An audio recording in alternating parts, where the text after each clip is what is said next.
A paz do Senhor para todos meus amados e queridos irmãos e ouvintes da Palavra de Deus. Estamos mais uma vez para aqui juntos meditarmos na Palavra de Deus. E hoje eu quero deixar como tema: eu, porém, vos digo. Assim disse Jesus, ensinando os seus discípulos. A opinião de Jesus era sempre o contrário do que as pessoas viam e faziam.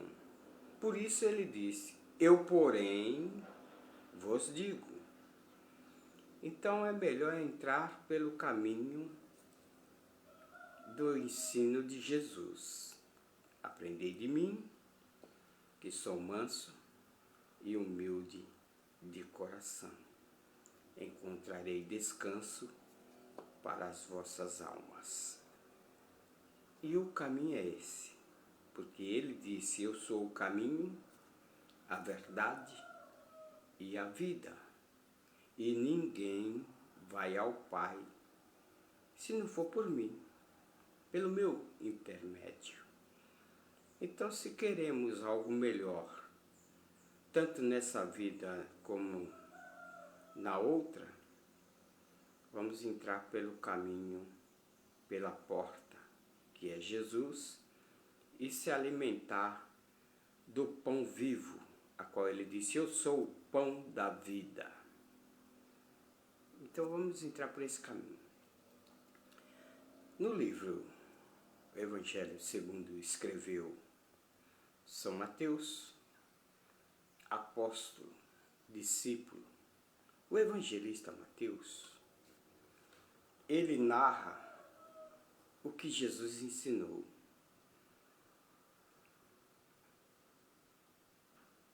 Aí quero pegar aqui pelo menos o verso de número 1,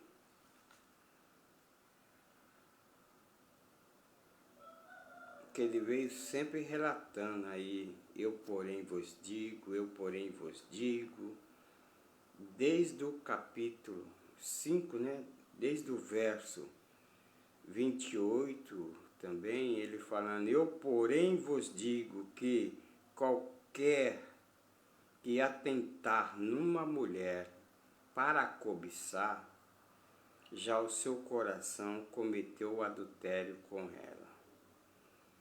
Aí ele vem depois dizendo assim: eu, porém, vos digo que de maneira nenhuma jureis, nem pelo céu, porque é o trono de Deus, nem pela terra, porque é o escabelo dos seus pés, nem por Jerusalém, porque é a cidade do grande rei.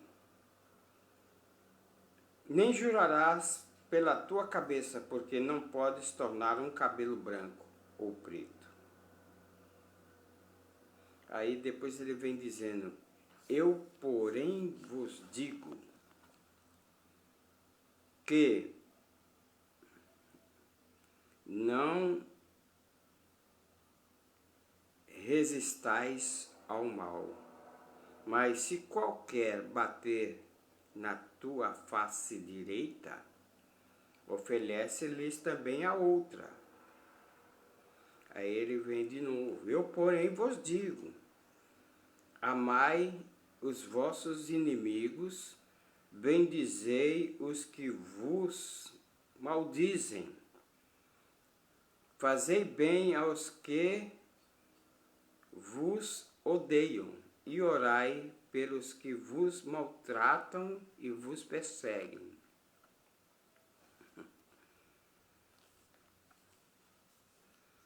A maneira aqui de Jesus, quando ensinou aqui os seus discípulos, essa maneira de Jesus falar: eu, porém, vos digo, ele aqui trouxe um ensinamento, né, mostrando uma ética cristã relatando Cristo e o discípulo. Essa ética de Cristo e o discípulo. Como que é essa ética? Nós podemos dividir aí esse capítulo 5 até em 3 etapas, ou dividi-lo em partes, 3 partes. O discípulo e a verdade, que vai do capítulo 5, do verso 33 ao 37, aí é o discípulo e a verdade. O discípulo e a conduta extraordinária. E depois o discípulo e o amor ao próximo, que é do verso 43 ao 48. E o conduta extraordinária vai do verso 38 ao 42. Quando relatamos o discípulo e a verdade, como que é o procedimento do discípulo e a verdade? Como que é que ele age segundo o ensino de Jesus Cristo aqui no capítulo de número 5? Aí nós vemos na carta aos Hebreus,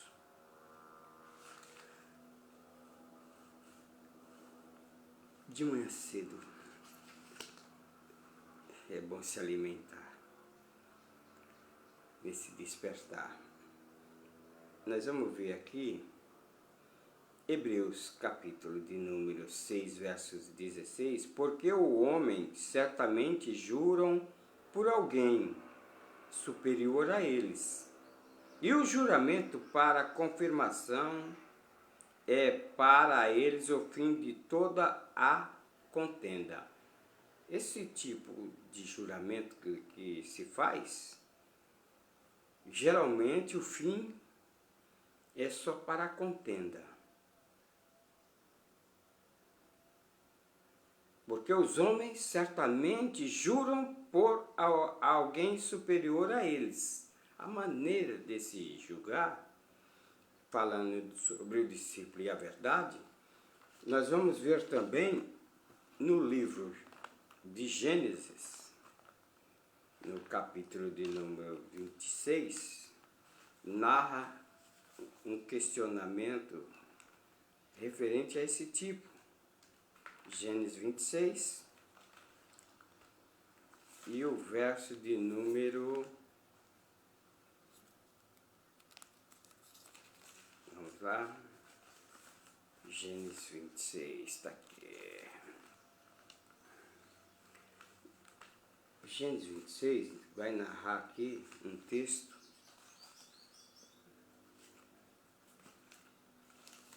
da palavra de Deus, que havia fome na terra, além da primeira fome que foi nos dias de Abraão. E por isso foi Isaque a Abimeleque, rei dos filisteus, em Gerar. E apareceu-lhe o Senhor e disse: não desças ao Egito, habita na terra que eu te disser. Aí nós vamos ver o seguinte, aí no verso 3, peregrina nessa terra e eu serei contigo e te abençoarei, porque a ti e a tua semente darei todas essas terras e confirmarei o juramento que tenho jurado a Abraão teu pai. Aqui, Deus se comprometendo do juramento que ele tinha feito a Abraão e que ele ia cumprir, sem precisar que Isaque descesse até Abimeleque, descesse para o Egito.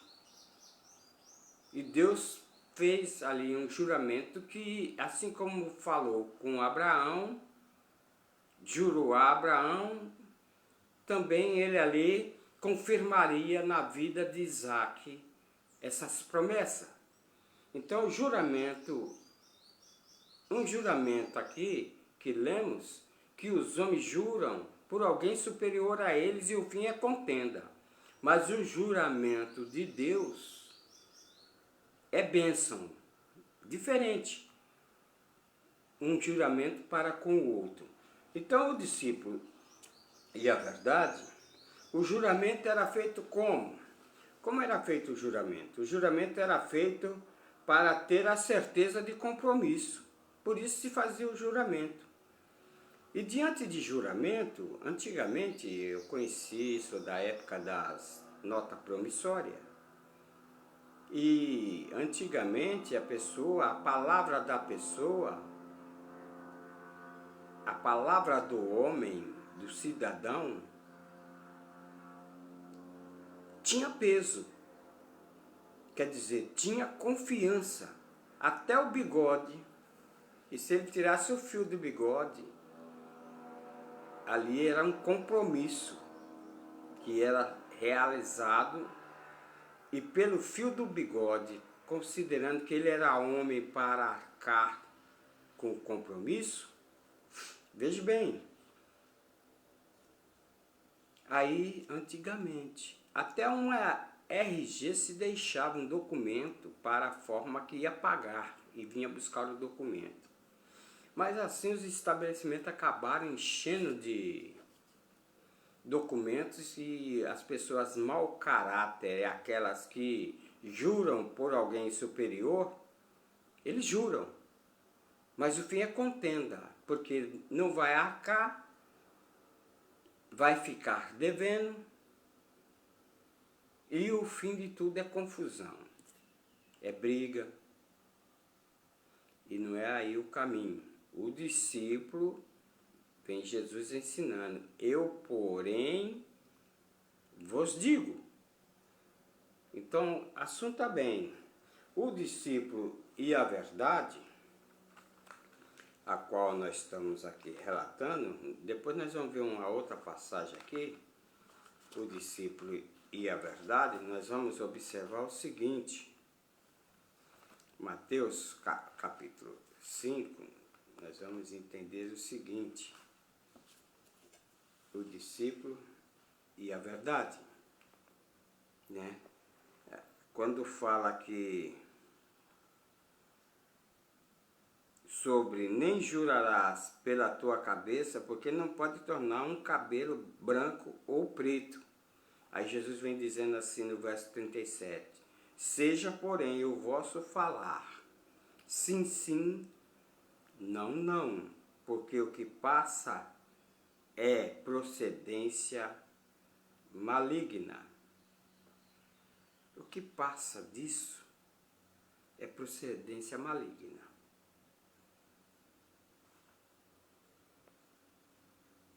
Então, a maneira de Jesus tratar aí com a verdade, essa conduta de procedimento, nós vamos ver que no Antigo Testamento, no capítulo de número 30, era assim, e falou Moisés aos cabeças das tribos dos filhos de Israel, dizendo, esta é a palavra que o Senhor tem ordenado.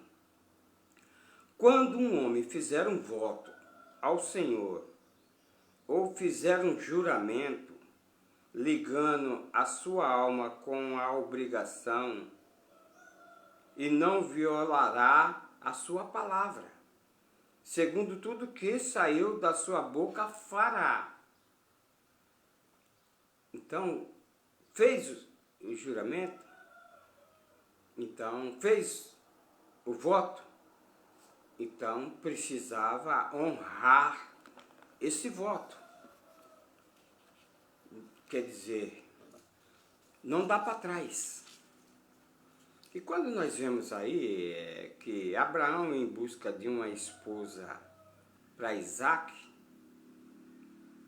ali o mordomo, também ele foi necessário fazer um juramento diante de Abraão, para que ele ia cumprir com aquilo que Abraão havia pedido.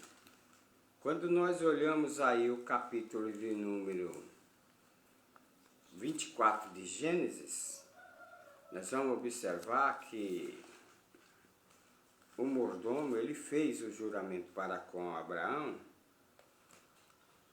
que ia zelar, ia cuidar. E disse assim: e era Abraão já velho, adiantado da idade, e o Senhor havia abençoado a Abraão em tudo. Ó, Deus havia já abençoado Abraão em tudo. E disse Abraão ao seu servo, o mais velho da casa, que tinha governo sobre tudo que ele possuía, o mordomo: põe agora a tua mão debaixo da minha coxa. Era uma forma de jurar. Aí ele pôs a mão debaixo da coxa, e aí, para que eu te faça jurar pelo Senhor Deus dos céus e o Deus da terra, que não tomarás para meu filho mulher das filhas dos cananeus, no meio das quais eu habito. O cuidado de Abraão para não haver mistura de povo e continuar só o povo escolhido, nação eleita, o povo israelita, para não haver mistura, arrumar mulher de outras tribos para agora seu filho. Então, ali ele pôs a mão debaixo da coxa, fez o juramento, e o juramento não era só para Abraão, mas era diante de Deus, Deus dos céus e Deus da terra. Ele estava fazendo o juramento diante de Deus que seu filho Isaque não ia pegar como esposa mulher cananeia. Tudo bem, aí nós vemos o que? Jacó também pediu a José pelo seu sepultamento. E houve ali um juramento. Quando José estava no Egito, o povo tinha crescido ali no Egito grandemente, aí veio o novo faraó, esse novo faraó que assumiu ali a liderança, ele não foi bom como o faraó nos tempos de José. E ele começou agora a maltratar o povo, judiar do povo, né? E com isso, diz as escrituras que o povo começou a clamar, gemer, né? E aí nós vemos que José, já nos seus tempos, já findando, aí no capítulo 47, no verso de número 31, 47 no verso 31, ele faz agora diante do povo um juramento para com o povo, dizendo assim, ó, 21 e 31, diz assim: e disse ele, jura-me, e ele jurou-lhe, e Israel inclinou sobre a cabeça na cama. Mas qual foi o juramento? Chegando, pois, o tempo da morte de Israel, chamou José, seu filho, e disse-lhe: se agora tenho achado graça a teus olhos, rogo que ponhas a tua mão debaixo da minha coxa, e usa comigo de benevolência e verdade. Rogo-te que não enterres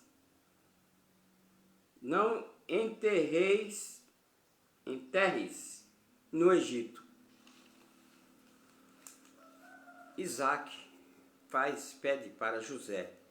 E depois, mais lá na frente, nós vamos ver José também fazendo um juramento para que os seus ossos não fiquem no Egito.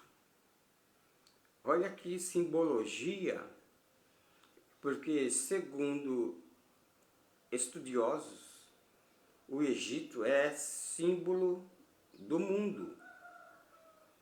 E quem está no Egito está no mundo. E os ossos não era para ficar nem um osso, nem uma unha no Egito quando o povo saísse.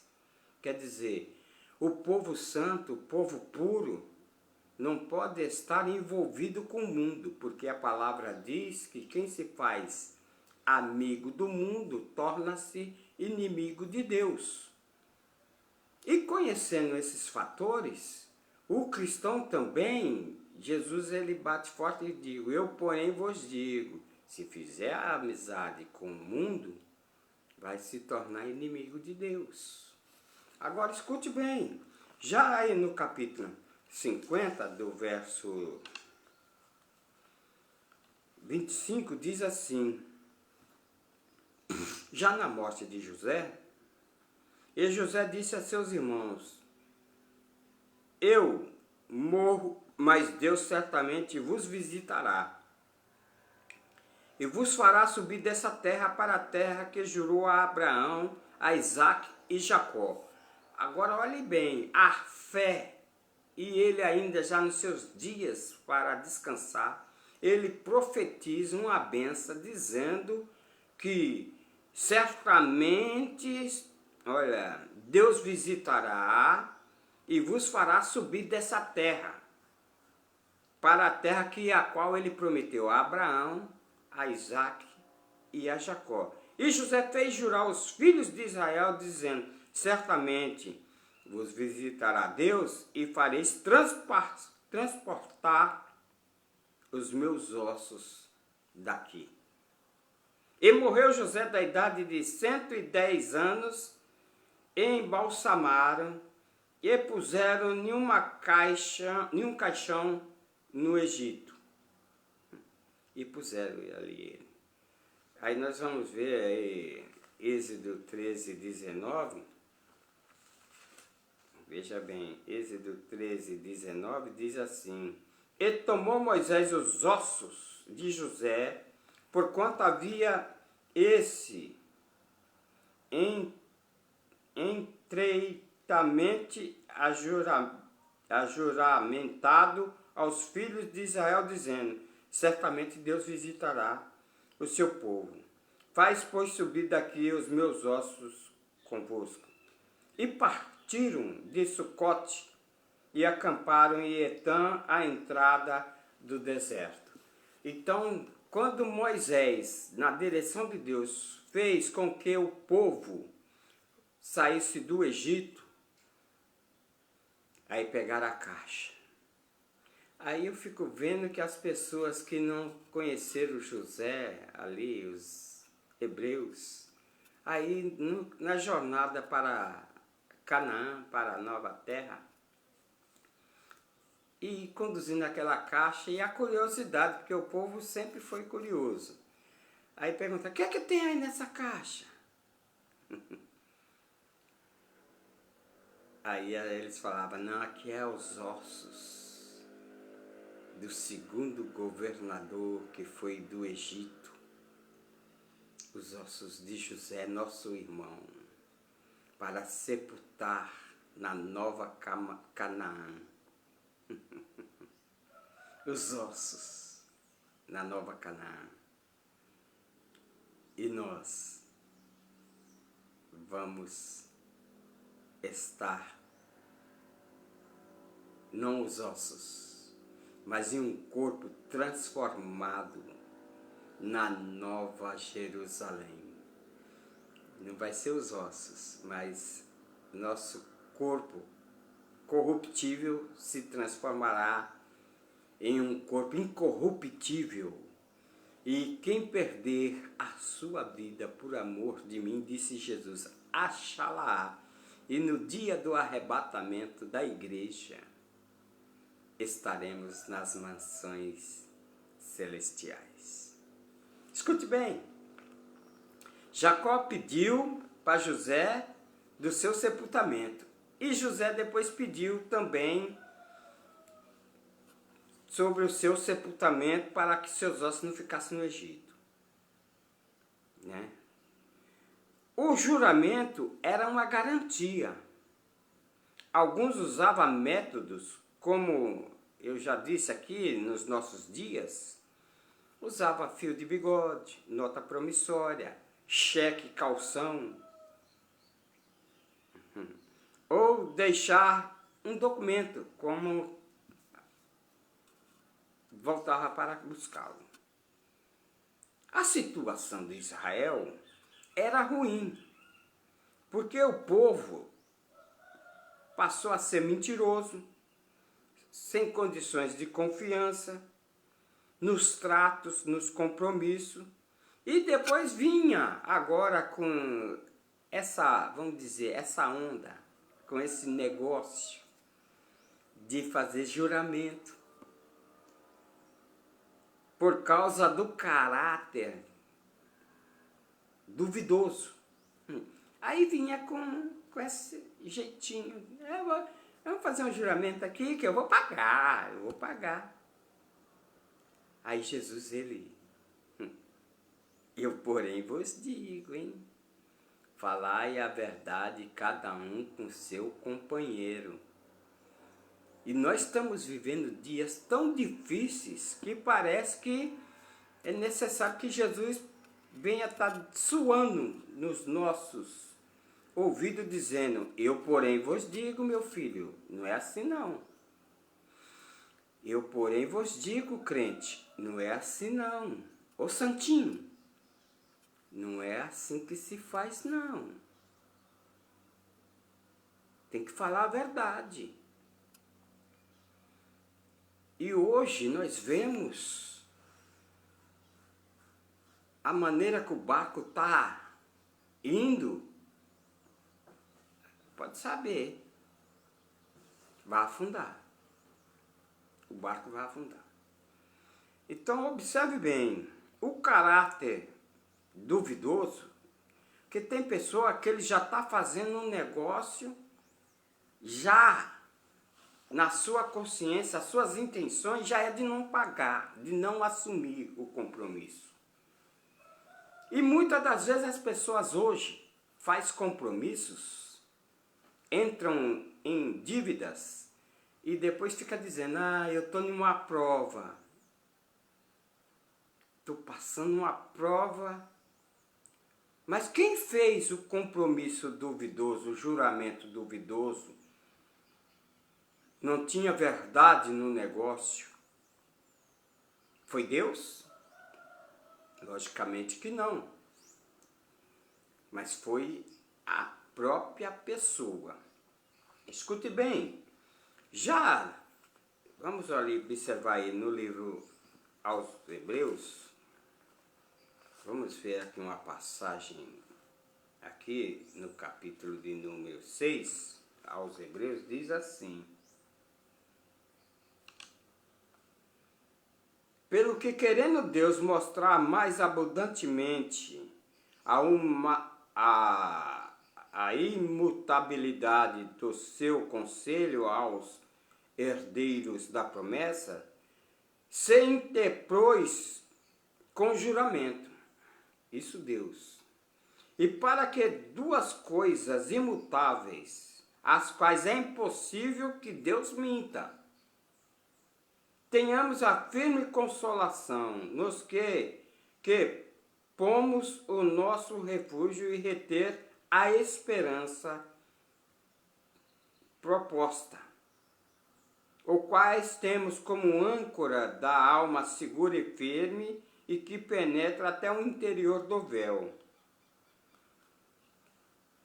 Jesus, Deus, ainda que é impossível que ele minta, ele fez o juramento, né? Aí nós vemos que em Gênesis aí, esse juramento ao qual foi feito por José, dos ossos, né? E quando nós vemos no capítulo 21 ainda do Gênesis, uma maneira de fazer o juramento, Gênesis do verso de número 31, né? Quando ali foi feito o juramento para que o filho Isaac, né, não procurasse, tudo isso aí, esse juramento feito, era para se cumprir. Agora, o ensino dos escribas e dos fariseus condenava o falso testemunho alguns juramentos eram obrigados a cumprir. Eles batiam firme. E que alguns, eles a ferro e fogo fazia o povo cumprir. Mas eles não cumpriam. E quando nós vamos observar aqui, veja bem, Jesus, aqui, a ética de Jesus para com eles, porque a palavra, Jesus bateu forte em cima deles. Porque no capítulo aí de número 23 de Mateus, vai relatar o seguinte: a maneira deles proceder era um procedimento que jurava a eles, mas não cumpria. Quando vemos aí do 17 do capítulo 23 de Mateus, diz assim: insensatos e cegos, pois qual é maior, o ouro ou o templo que santifica o ouro? Qual é maior? O templo ou o ouro? Porque o templo ele santifica o ouro. E quem é maior? Não é o que santifica? E aquele que jurar pelo altar, isso nada é. Mas aquele que jurar pela oferta que está sobre o altar, este é devedor. Aí Jesus vem e bate forte. Insensatos e cegos, pois qual é maior, a oferta ou o altar que santifica agora a oferta? Qual é maior? Eles tinham mais, o olho era tão grande em cima da oferta que eles atravessavam, ensinava o contrário. Aí vem Jesus dizendo: porventura, o que jurar pelo altar, jura por ele e por todo o que está sobre ele. Quem jurar pelo altar. E o que jurar pelo templo, jura por ele e aquele que nele habita, que é Deus. Jurou pelo templo? E nós somos o templo do Espírito Santo hoje. Se nós fizermos juramento, nós estamos jurando pelo aquele que habita no templo, que é Deus. Deus habita em nós. E quem é maior? O altar? Mas eles, a ferro e fogo, eles estavam mais de olho na oferta do que no juramento do altar. Aí veio Jesus dizendo: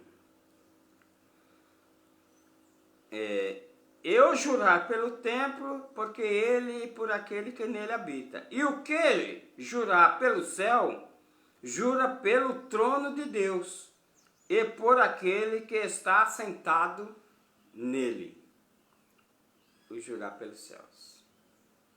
Então, acerca aí do juramento, pelo templo não era obrigado.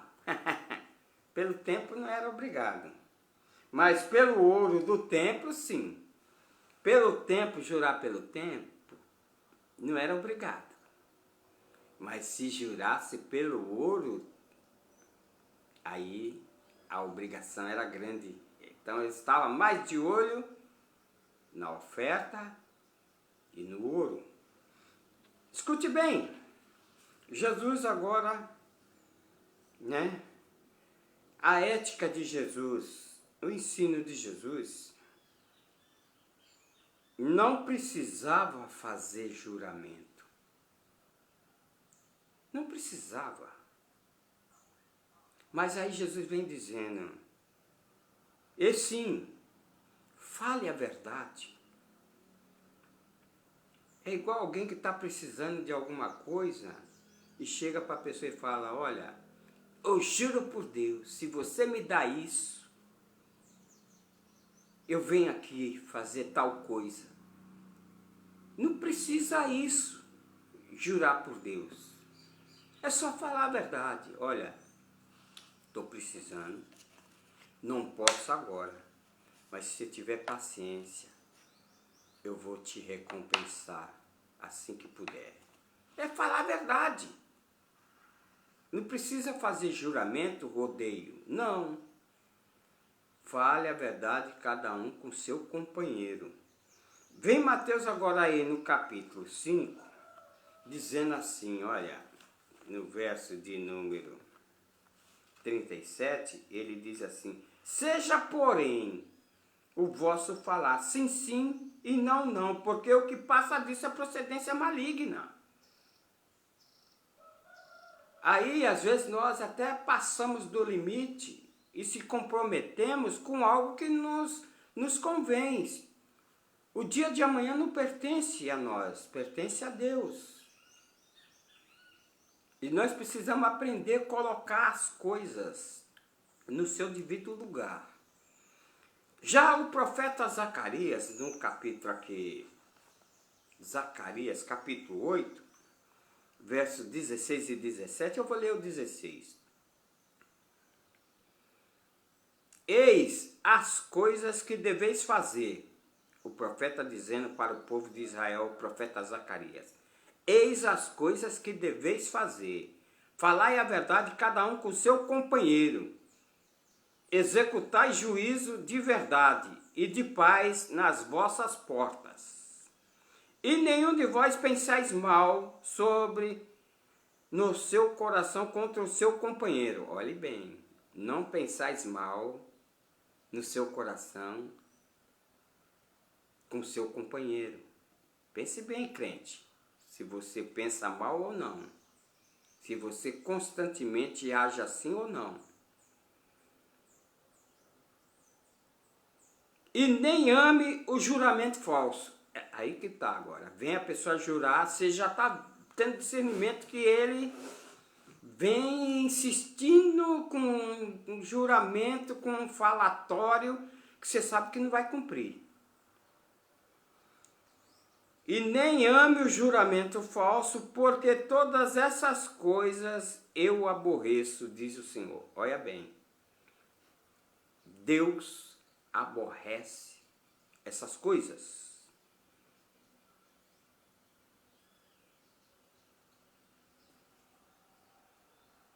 E aqui depois ele bateu forte, viu, sobre o povo. Bateu forte sobre o jejum. Bateu forte. Mas tudo bem. Ou mesmo que venha sofrer dano. Veja bem, tem coisas que nós realizamos, nem que nós sofremos o dano. Sofremos a perca. Mas se demos a palavra, não importa. Sofremos o dano. A recompensa vem de Deus. Se formos justos, Ele permanece justo diante de nós. Se agimos com injustiça, de maneira alguma, Ele vai nos achar justo. Diz o texto que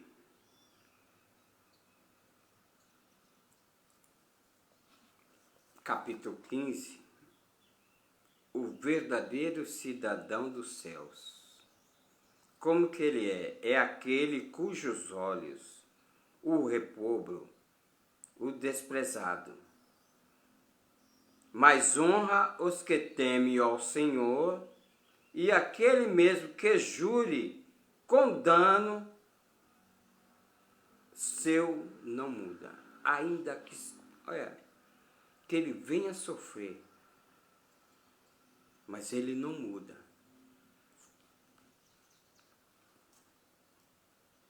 Aí ele vem dizendo, aquele que não empresta o seu dinheiro com usura, nem recebe pleitas contra o inocente, quem faz isso nunca será abalado. Parece que essas palavras precisam ser constantemente ditas. Eu, porém, vos digo. Porque hoje o povo está entrando por um caminho que a palavra, a verdade, parece que ela não quer ser esclarecida para aos olhos do povo. Parece que as leis civis, as leis morais e as leis cerimoniais, elas parece que na mídia elas não estão mais em alta não. Mas Deus vai continuar levantando homens para falar, mostrar a moralidade da nação e do homem. E Jesus falando, eu porém vos digo, esse negócio seu não é certo não, mas eu porém vos digo, é aqui ó, é dessa forma. Ou é dessa forma, mas se não de maneira alguma, entrareis no reino dos céus. Aí vem o povo, quando no início da igreja primitiva, o povo, dirigido pelo Espírito Santo, começaram a vender as suas propriedades e deitar aos pés dos apóstolos. Aí Safira e Ananias, esse casal, fizeram também venda. E na hora de colocar aos pés dos apóstolos, combinaram, olha, vamos falar que vendemos foi por tanto e vamos dar tanto para Pedro. Então vieram usar com artifício de mentira. E qual foi a conclusão que aconteceu com a vida deles? Assim que Ananias entrou e veio depositar aos pés dos apóstolos ali o que ele achou de dar, Ananias, ouvindo essas palavras, caiu e expirou em um grande temor, veio sobre todos os que estavam e que ouviram. Por quê? Disse Pedro a Ananias, porque encheu Satanás o teu coração para que mentisses ao Espírito Santo? Eu fico observando, se hoje, eu porém vos digo, se hoje acontecesse o que aconteceu na época da igreja primitiva, no primeiro século, segundo, terceiro, nos anos 60,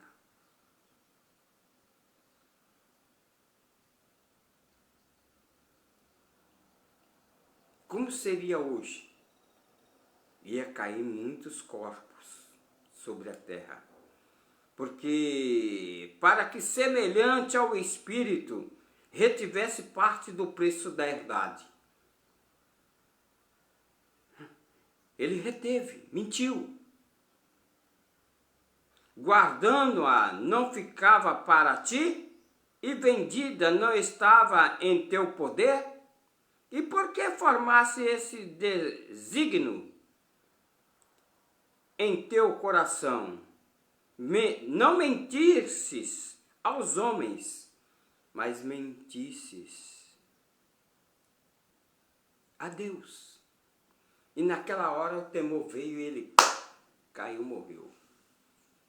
E levantando, levaram os mancebos agora, cobriram o morto e o levaram para fora para sepultar. Aí veja bem, e logo que caiu aos seus pés, expirou. Aí vem agora Pedro, diz, vendeste portanto aquela herdade. E ela disse, sim, portanto. Que logo depois a mulher entrou. E Pedro pergunta, e ela, portanto, mentiu também. Então Pedro lhe disse, por que é que entre vós vos concertastes para tentar o Espírito Santo? Eis que a porta aos pés dos que sepultaram o teu marido, e também a te levarão a ti. e logo caiu. A seus pés expirou. Aí entraram os mancebos, acharam morta e a sepultaram junto do seu marido. Por quê? Morreu. Porque a palavra de Deus diz que o salário do pecado é a morte, mas o dom gratuito de Deus é a vida eterna. O dom gratuito de Deus é a vida eterna. Então não precisa, não tem valor algum ter que mentir. Porque não vai ganhar nada, a não ser a morte. Vamos lá. A necessidade de saber a verdade da fonte, a qual aconteceu que a rainha de Sabá viu os comentários de Salomão, a grandeza de Salomão, a riqueza de Salomão, e ela veio ver. E quando ela chegou e viu, ela falou, não me contaram, só me contaram a metade do que eu estou vendo. Era muito. A rainha de Sabá, no capítulo 9, do verso 5 e 6, disse assim: Então disse o rei, foi verdadeira a palavra que ouviu da minha terra, acerca dos teus feitos e da tua sabedoria. Porém, não cria nas suas palavras, até que vim e os meus olhos viram, e eis que me não disseram nem a metade da grandeza da tua sabedoria. Sobrepujastes a fama a que eu vi. Então, além dela vir ver, aí quando ela veio ver, ela desacreditou do que falaram, porque nem a metade falaram. Então a verdade, ela precisa ter um pulso. E quem vai entregar a verdade, precisa falar a verdade por completo. Porque Jesus disse, eu sou o caminho, a verdade e a vida. Falar de Jesus tem que falar a verdade. Conhecereis a verdade, e a verdade vos esclarecerá. Conheci a verdade pelas Escrituras, porque é delas que testifica de mim, disse Jesus. As Escrituras, elas testificam. Vamos lá, vamos caminhar. O discípulo e a conduta extraordinária. Extra significa separação ao telhamento. É algo extra. É igual você compra, vai comprar, você precisa de 10 quilos de açúcar. Mas você compra 15 e deixa 5 extra para ali, se acabar, você está com um extra. E a conduta do discípulo extraordinária, quando fala extra, separação alternada. Ordinária, extraordinária, ordinária, significa defesa diária, mensal ou gradual ou habitual. Vamos lá. Contra a violência, Jesus falou. Olha, como que é esse negócio aí contra a violência? Porque nós vivemos em um mundo acarretado e hoje a violência tem sido grande. E como que é que o cristão vai tratar diante de violência? Como que é? Aí a Bíblia, na pessoa de nosso Salvador Jesus Cristo, ela orienta dessa forma aqui, olha. No capítulo de número... O verso de número 38, a lei de Hammurabi, ela era dessa forma. E Jesus aplicou a lei de Hammurabi porque eles conheciam, os povos conheciam. Ouviste o que foi dito? Veja bem, Jesus falando. Ouviste o que foi dito? Que eles sabiam disso, da lei de Hammurabi. Olho por olho, dente por dente. Na lei de Hammurabi, olho por olho, dente por dente. A lei de Hammurabi era forte, pesada, cruel muitas das vezes.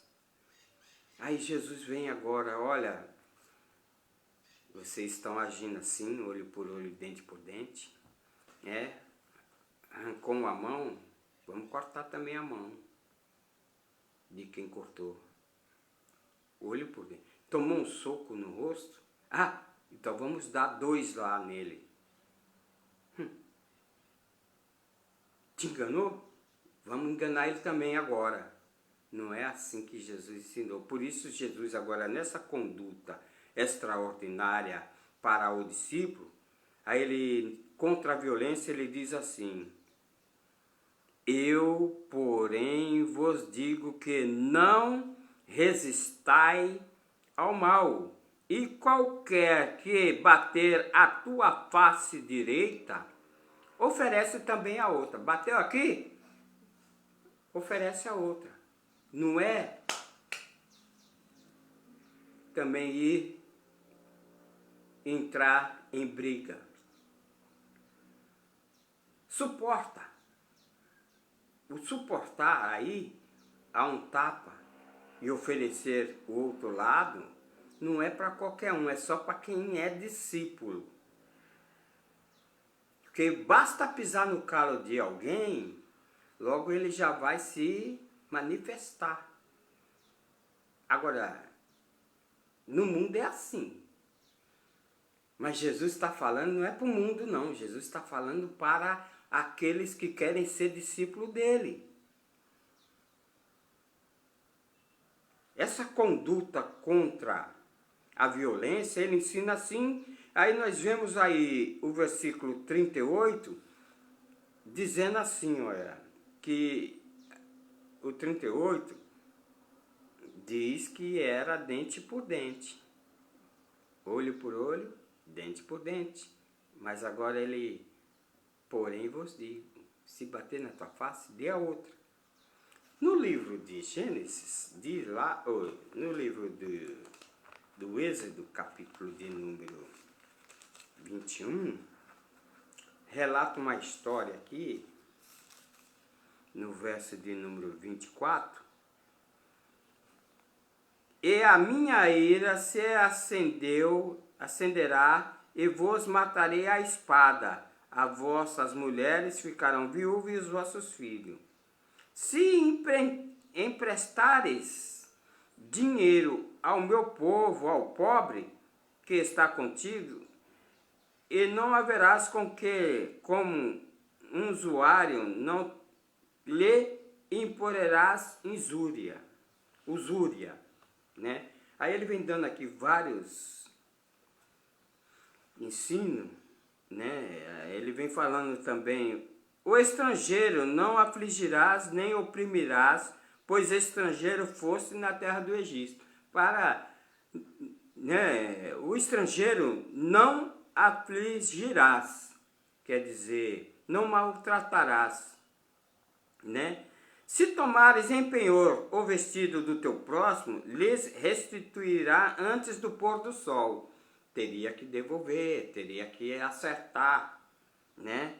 Antes do pôr do sol. Porque aquela é a sua cobertura e o seu vestido da sua pele. Nem que se deitaria. Será, pois, que quando clamar a mim, eu ouvirei, porque sou misericordioso?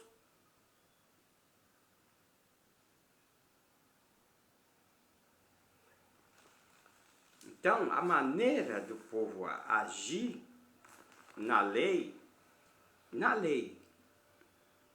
e a lei foi dada por Deus. Sem a lei, não dava para saber que errou. Aí foi necessária a lei. Mas agora, Jesus muda. Parece que agora ficou mais pesado ainda. Lá, se você fizesse, você teria que arcar depois. Como toda ação tem uma reação. Mas a reação do discípulo de Cristo agora muda. Jesus ensinou que o discípulo deve agir de outra maneira, melhor do que o mundo. O olho por olho o propósito era desse decreto controlar excessos abusivos, alertar juízes, e o castigo não poderia ser mais severo que a ofensa. Não, o castigo não poderia ser mais severo do que a ofensa. E aí vem Paulo, na carta de Paulo aos Romanos, no capítulo 12, aí ele vem ensinando Paulo, que aprendeu e passou a ser imitador de Cristo. Aí ele vem dizendo assim, olha, não vos vingueis a vós mesmos, amados, mas dai lugar à ira, porque está escrito, minha é a vingança, eu recompensarei, diz o Senhor. A vingança é de Deus, não é nossa. Porquanto, se teu inimigo tiver fome, dá-lhe de comer, e se tiver sede, dá-lhe de beber, porque fazendo isto, amontoarás brasas de fogo sobre a tua cabeça. Não te deixes vencer do mal, mas vença o mal com o bem. Esse é o ensino do discípulo. E hoje, o que vemos hoje dentro do meio do povo que se diz cristão, povo evangélico, povo que está seguindo a Cristo, agindo totalmente contrário de eu, porém, vos digo. Não entra pelo caminho de eu, porém, vos digo. Não te deixes vencer no mal, mas vença o mal com o bem. Hoje parece que tem que dar o troco. Alguém fez algo, tem que dar o troco. Alguém cometeu um absurdo, tem que fazer uma contenda sobre aquilo. Não foi isso que Jesus ensinou. O discípulo contra a violência, agora vamos falar, ao invés de exigir os direitos, principalmente exigir os direitos na justiça, resolve o problema pelo espírito generoso. E hoje os cristãos fazem tudo para levar o pastor, o obreiro, aos tribunais de justiça. A pessoa, ele entra como zelador de um templo, de uma igreja hoje, fica morando ali, e aí a igreja propõe dar um salário para ele zelar da igreja, e depois, quando a igreja acha por bem de trocá-lo, ele vai buscar os direitos na justiça. Discípulo de Cristo não age assim. E agora? Sofre o dano ou não? Tem coragem de sofrer o dano diante das circunstâncias?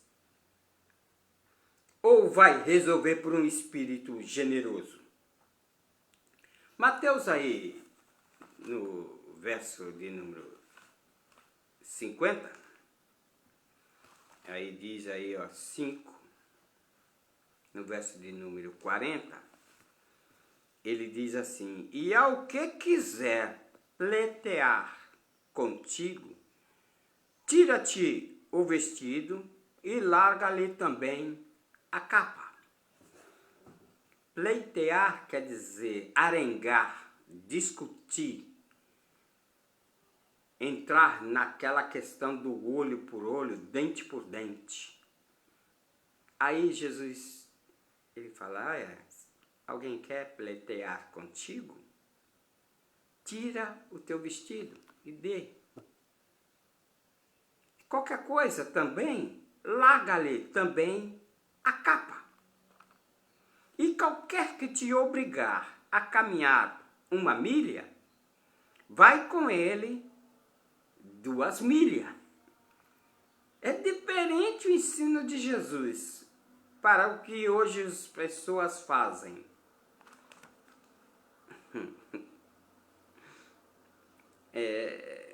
Segundo as leis judaicas, a túnica podia ser tirada, segundo a lei. Era tirada as vestes. Mas a capa, em geral, era mais cara e era usada por alguns de cobertor a capa.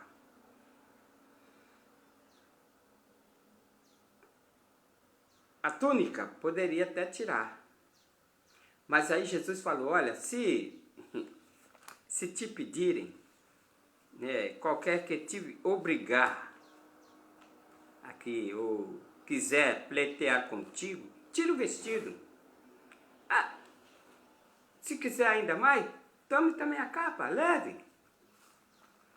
Mas não entrar em guerra, que a nossa luta não é contra a carne, nem contra o sangue, mas é contra as potestades, contra os príncipes, contra os principados, contra as hostes do mal, a esses.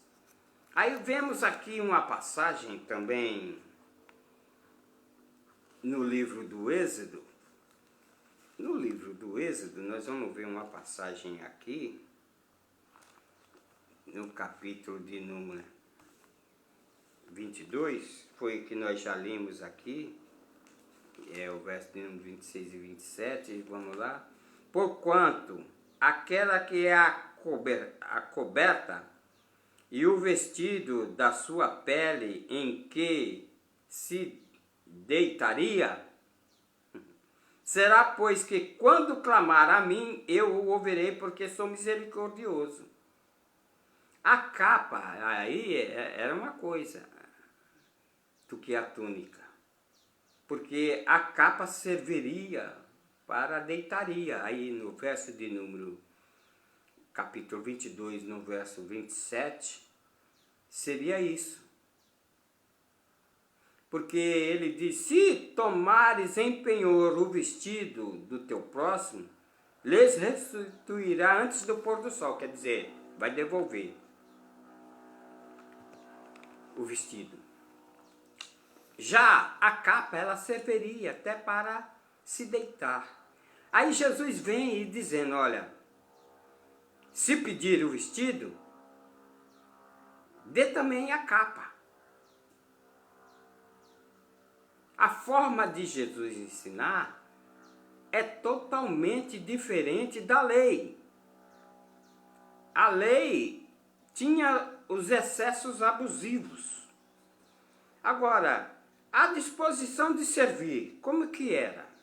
Devia ultrapassar a obrigação. Quando foi aí essa disposição de servir, a pessoa trabalhou uma milha. Vamos pegar aqui o exemplo do carteiro. Ele entrega a carta em uma só região. Aí depois, quando ele termina o seu período, aí a pessoa chega e fala, olha, você vai ter que atravessar aqui e levar essas correspondências aqui, fazer essa entrega. Mais 1000 milhas para você carregar. E agora, ele vai ou não? Obedece ou não? Se for uma empresa e a pessoa não obedecer, ele é mandado embora, porque não obedeceu às normas da empresa. E Jesus, ele vem dizendo, olha, se você caminhou 1000 milhas, e se te obrigarem, você caminha mais 1000 milhas. Está disposto a isso? Veja bem, a disposição de servir, ela ultrapassa a obrigação. Obrigar significa, é de origem dos medo-persas e era usada para descrever o costume dos correios e de obrigar as pessoas a levar a correspondência a 1 milha depois e entregaria a outra. Quando nós vemos aí Mateus 27, capítulo 27 de Mateus, relata o seguinte. Vamos ver aqui esse texto que aqui relata, no capítulo de número 27, diz o seguinte. 26, 27. E quando saíram, encontraram um homem sirineu, chamado Simão, a quem constrangeram a levar a cruz. Quando Jesus estava indo para o Gólgota, e cansado, aí constrangeram a uma pessoa, sem a sua vontade, um homem sirineu chamado Simão. Constrangeram ele para ajudar a carregar a cruz. O exemplo aqui de sirineu, a gente fazer aquilo que não quer, mas é isso. Nós precisamos, para estar com Cristo, precisamos renunciar às nossas vontades. Sirineu foi constrangido a renunciar e ser ali, agora, obrigado a carregar a cruz com Jesus. Isso é exemplo para o cristão, para o discípulo, que ele precisa renunciar. O discípulo deve ser altruísta e não materialista. Não materialista. Ele nunca pode ir pelo lado do materialismo. Quando nós vemos aqui o verso de número 42, a quem te pedir e não te desvies daquele que quiser lhe que empreste. Nos dias de hoje, o discípulo de Cristo fazer isso, quem tem condição, e se for pedir, será que ele vai fazer? Se a igreja que recebe dízimos e oferta para a manutenção e você precisar do bujão de gás, de um remédio, você vai ter? Porque a palavra diz, lança o teu pão sobre as águas, para depois você fazer uso. Diz o texto aqui que da quem te pedir, não te desvie, nem daquele que quiser que lhe empreste. Ouviste o que foi dito? Amarás a teu próximo e aborrecereis ao teu inimigo. Isso foi lá, na lei. Ouviste o que foi dito. Amarás o teu próximo e aborrecer o teu inimigo. Aí Jesus vem de novo mudando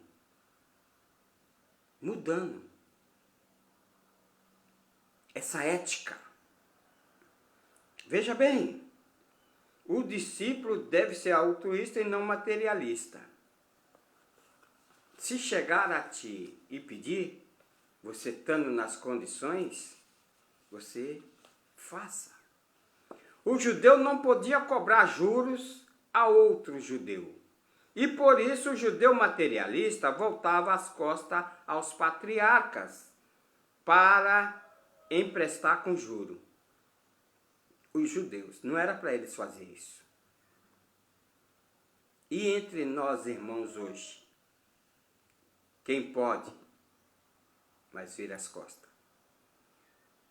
Quando empresta, empresta com juros. E o salmista Davi, no Salmo 15 de novo, nós vamos observar que aquele, olhe bem, aquele que não empresta o seu dinheiro com usuras, não empresta seu dinheiro com usuras. Quando nós vemos na lei era assim que se fazia na lei. Mas no eu, porém, vos digo, age diferente. O eu, porém, vos digo, vai agir assim, olha. Veja bem, na lei,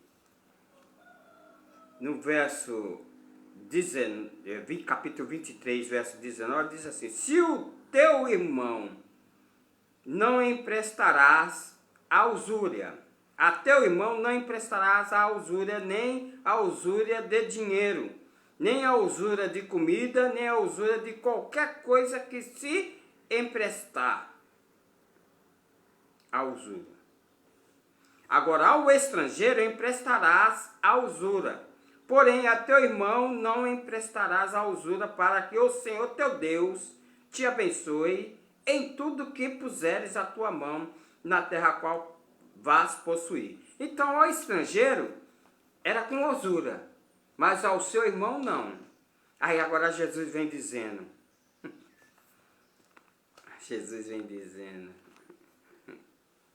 oh meu Jesus, eu porém vos digo,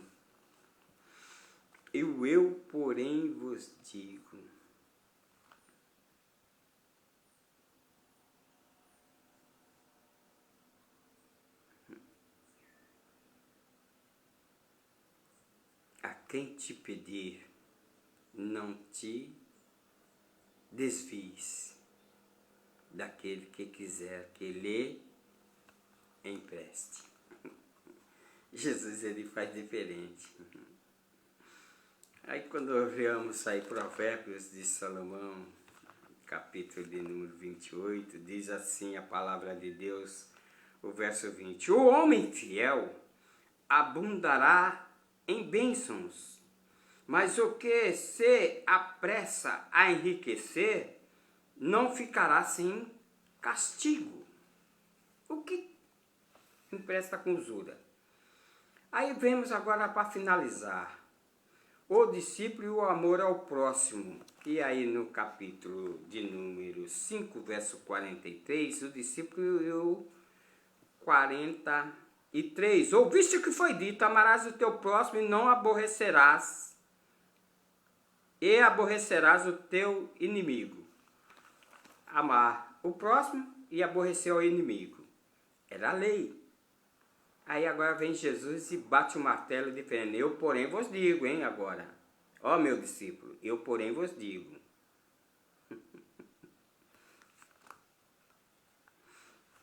Eu, porém, vos digo, amai os vossos inimigos, bendizei o que vos maltratam, maldizem, e fazei bem aos que vos odeiam, e orai pelos que vos maltratam e vos perseguem. Crente, ô crente, vou ler de novo, crente. Eu, porém, vos digo, amai vossos inimigos, bendizei o que vos maldizem, fazei bem aos que vos odeiam, orai pelo que vos maltratam e vos perseguem. Para que, Jesus, fazer isso? Para que sejam filhos do vosso Pai e que estais no céu, porque fazes que o sol se levante sobre os bons e a chuva desça sobre os justos e injustos. Pois se amardes os que vos amam, que galardão havereis? Não fazem assim também os publicanos? Também não fazem assim? E se os saudares unicamente os vossos irmãos que fazem demais, não fazem os publicanos também assim? Não saudam? Sede vós, pois, perfeitos, como perfeito é o vosso Pai que estais no céu. O discípulo e o amor ao próximo. Para os judeus, povos de outra raça, tribo, era inimigo. Era inimigo. Quando nós observamos no livro aqui de São Lucas, já estamos terminando. No verso de número 34, diz assim a palavra de Deus, olha. Eu vou ler o 33. E quando chegaram ao lugar chamado Caveira, ali o crucificaram e aos malfeitores, um à direita e outro à esquerda. E dizia Jesus, Pai, perdoa, porque não sabem o que fazem. E, repartindo seus vestidos, lançaram sorte. Aí, no verso de número 34. Jesus faz a oração: Pai, eles não sabem o que fazem. A mesma coisa falou também Estevão. Estava sendo apedrejado porque tinha falado a verdade, que Deus não abatava em templo feito por mão de homem. Quando falou isso, os judeus ficaram mais enfurecidos, porque eles tinham a sinagoga, tinham o templo como local único de adoração, e o ênfase todo estava no templo e não em quem habitava no templo. Aí apedrejaram, ele falou: eis que vejo os céus abertos. Aí ele clamou: Pai, perdoa, porque eles não sabem o que fazem. Quer dizer, o discípulo agiu de forma diferente para com o seu próximo. Ele podia falar: Senhor, manda agora aqui um exército de anjos, ou um anjo só, para me livrar aqui desses meus inimigos. Não. Pai, perdoa, porque não sabem o que fazem. A caridade fraternal sem fingimento é algo muito importante para o discípulo de Cristo.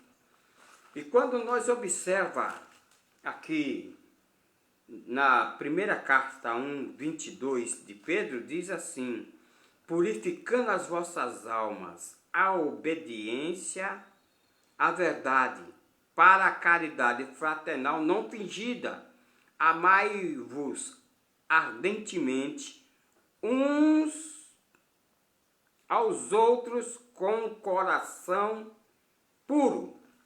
E vem agora também João na sua epístola, no capítulo de número 4, versos 7 e 8, diz assim: amados, amemos nós uns aos outros, porque a caridade é de Deus. E qualquer que ama é nascido de Deus e conhece a Deus. Aquele que não ama não conhece a Deus, porque Deus é caridade. Aí quando ele pega aqui o verso de número 20, se alguém diz que ama a Deus e aborrece o seu irmão, é mentiroso. Pois quem ama a seu irmão, ao qual viu, como pode amar a Deus a quem não viu? Aí o verso 19 diz assim: nós amamos a Ele, porque Ele nos amou primeiro. Eu, porém, vos digo, quer entrar por um caminho perfeito, correto, entra pelo caminho, pelo ensino de Jesus. Tá certo? Entra por eu, porém, vos digo. É diferente. Não é ensino do homem, mas é ensino do Salvador, que quer que nós não se perca. Ele veio para os que estavam perdidos e doentes. Vamos nos sarar? Aceita eu, porém, vos digo?